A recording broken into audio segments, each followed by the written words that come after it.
Well, hey, it's a pleasure to talk to you. You've had quite an amazing film career. I've been a fan of a lot of your performances over the years. We're going to be diving into a lot of that. But before that, here at Bionic Buzz, we're all about people's passion. Where did your passion to be an actor kind of come from? Or a certain performance, certain movie, or something that was natural for you as a child? It's a pretty hokey little story. I was in this after school program when I was a kid, and this woman named Miss Gardner, who was by far the toughest of the group, got all us tough kids to do theater. And Oh. the first time I ever hit the stage, it was like hard to explain. It was like you're nervous right before you go on, and then you hit the boards, and you get this piece about you that I can't really explain. And that was it. I was pretty hooked right from the jump. That was about 10 years old. Wow. Well, yeah, you did start young because my love for horror started when I was, I think, 12, maybe like early 90s. My brother worked at Blockbuster. For those kids who don't remember, Blockbuster Videos, where you go Awesome. and rent Yeah, movies and take it that's, home and view a that's VHS right. step.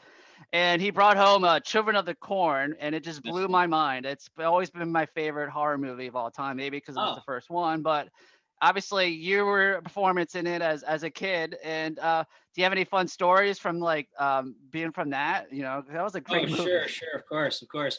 Well, yeah, that was my, big break, as they say, right? Uh-huh. I'd been studying in a professional workshop in LA for about 5 years, and the thing was back then was to be 18 and look younger. So obviously fooled you because you thought I was younger than 18. Yeah. Because back then they didn't have emancipation laws that allowed kids to work longer than 8 hours. So as teen cinema was blowing up, it was the thing to be 18, trained and look younger was a big advantage, and that's where I was. And so getting that film, the story, the legendary story is the reader was a guy named Jeff Goldberg, who went on to be a very big casting director, and I pulled a knife on him. It was a fake knife, but nonetheless, I pulled a knife on him, put it under his throat, and that kind of got me the job. And he'd go on to tell people never to do anything like that again, which is absolutely right. I would never have the nerve to do it now, but I was young and hungry. And I wanted a job. So, That's cool. I'm glad you shared that. So he also got we're in, I mean, one of the biggest movies of all time, Back to the Future. correct. I'm curious, did you, because they had to reshoot a lot of stuff when Michael J. Right. Fox came on later. Were Right. you, I don't know if you were involved in any reshoots or anything like I that, was, or? well, I was financially very fortunate because what happens is by law, they can, if you're doing a long shoot and they want to use you at one part and then let you go for 5 weeks and then pick you up in another part, they can do that once, right? And so Oh, wow. they already did that to me before Eric Stoltz got replaced. He was a fine actor, but he got replaced, and they Hmm. reshot the whole thing. So for 5 weeks, I was on payroll, before they got back to me, and they flipped a lid when they finally figured it out, but they had to pay me. And Wow, that's cool. They mix it up. having gone on to be one of the top grossing trilogies of all time, and it plays on television constantly still to this Oh, day, yeah. it's been one of the biggest blessings and residual checks in my life. So thank God for Back to the Future. Very cool. When I still lived in the LA area, I got to cover the premiere at the Hollywood the movie A Candy Corn. I guess Oh, you unfortunately weren't there, but the yeah, I movie was. was actually really good. Oh, thank you. Yeah, I wasn't able to make it. I was working, but that was a project that I worked on. Came in originally as an actor, and then ended up coming on as a producer. They ran into some money problems, and I really believed in it, and I tried to help scrape together money and pull together the LA production of it. So it ended up being a on and off like a 3-year ride, but we got it done, and it came out to be a nice horror piece. Yeah, and like I said, from my love for horror, it really felt like it was done with like the care and especially to like the horror that a lot of us grew up on loving. Oh, it was pure homage Hmm. for sure. Josh Very Hasty. nice. Is there any talks of maybe? I like the universe of Doctor Death. Is there any talk about Yes. maybe keeping that going or anything? There certainly was originally. I haven't really heard anything as of late. Pancho Muller's the guy who played Doctor Death, who actually he's the one who really got me on that job. Because Uh-huh. he'd worked with he's worked a few times for Rob Zombie, and Josh had done some behind the scenes, and that's how they originally hooked up. And yeah, so it's all Pancho's fault that got me on that project. Oh, that's cool. Yeah, it was But one of the greatest 24 hours of my horror life because I covered Three from Hell premiere, and then the next day was the candy corn one. So which Pancho was in that as well, right? Three from yeah, Hell. exactly. So yeah. Yeah, Pancho keeps busy with Rob for sure. So yeah, there's been some talk, but I think last I heard Josh wanted to do something else before he does a candy corn too, just so he's not just stuck in doing candy corn films. So Gotcha. like all independents, he's trying to figure out how to raise that money and make his next project, Oh, absolutely. That's the hardest thing. And like, if you didn't have that passion for it, you would give up for it. So yeah, the two hardest, according to your, yeah, go ahead. So. I was gonna say the two hardest things are raising money and then getting a good distribution deal. Those are the two hardest. Yeah. According to IMDb, you got a lot of stuff that's coming up: pre-production, filming, post-production. Right. I've brought this up to other actors, and sometimes they'd be like, "Oh, that thing's been in post-production hell forever. Right. I don't want to talk about it." So I'll ask you, what is coming up that you're allowed to talk about? So right, that's kind of why I'm out here doing interviews right now, because I do have a few things to talk about, which is nice. So number one is a movie called Queen Bees, just released last week.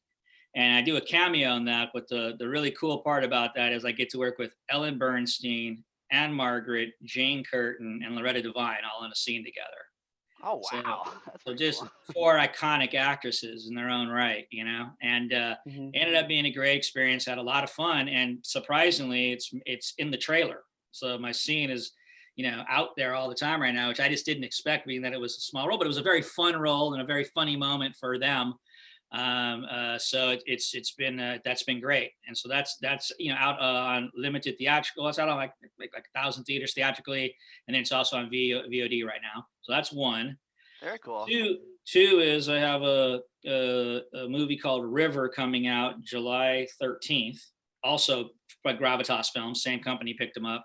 And River is an independent film that has sci-fi undertones, but it's not like sci-fi, like tons of CGI or something.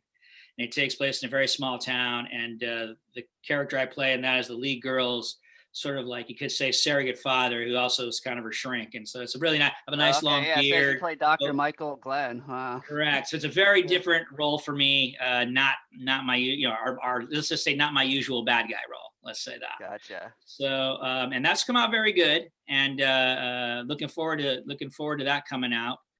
And I got a horror film that I don't know the release date yet, but they just put out a trailer called The Bleeding Dark, and I'm the lead in that. And it's a heavy film. It's a drama. I don't normally call horror films drama, but it's a drama horror film. Like the content is drama, and then like the violence is like horror. Is the best way. Oh, the poster looks really cool. Yeah.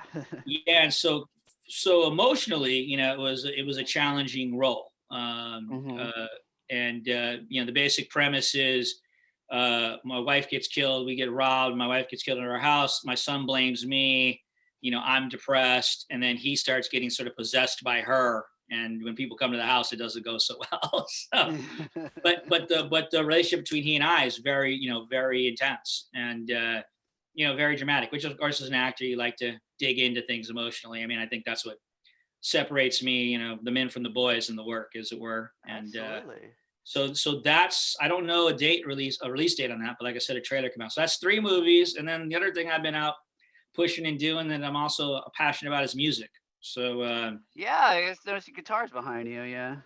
Yes, there is. So I got two projects going with that. I got my band Ripple Street, and I've been we just put out 3 singles.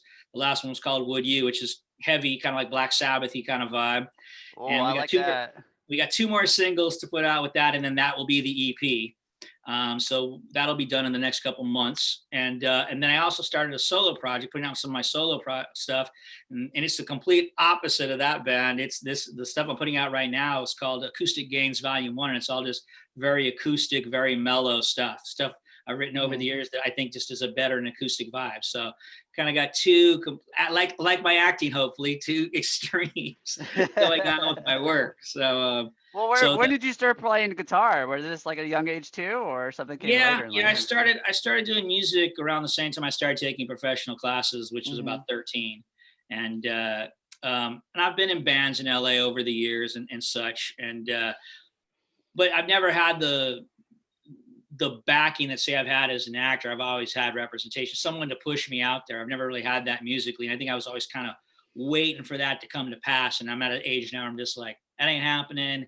There's Spotify. There's other ways to get it out there. Just get it out there. And it's been really nice putting it out there and getting feedback from people. There's been a lot of support, a lot of love and support. And I appreciate that. So very cool. I'm gonna have to check all that out. Yeah. Yeah. So are you on social media by any chance? People can follow your journey, especially when there's release dates announced. We can find out about. Yes, obviously on Instagram and also on Facebook. I don't do Twitter though. That's okay. So, but Facebook is probably best. But I do try to keep my Twitter page up as well. But socials are not my favorite thing. That's for sure.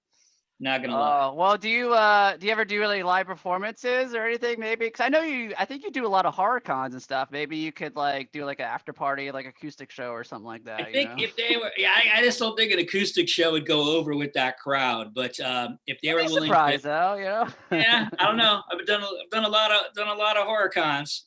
Yeah. People are getting, by the evening, people are getting hammered and want to have a good time, and I understand that. So yeah. If they were willing to bring my band in, I would do it because then we could do something loud and rocking, and I think that would go over a little bit better. But speaking of cons, though, I do have a con coming up at the end of July. I'm doing a Motor City Nightmares. So cool. Yeah. Very nice. So, end of July, I guess August 1st. So yeah, things are starting to open back up. That's the first con I'll be doing since COVID. So hopefully that'll go well. Well, very cool, man. Well, keep up the amazing work. And like I said, such a pleasure to talk to you and tell me all these stories. And definitely looking forward to checking out your music now, too. Thanks, man. I appreciate it.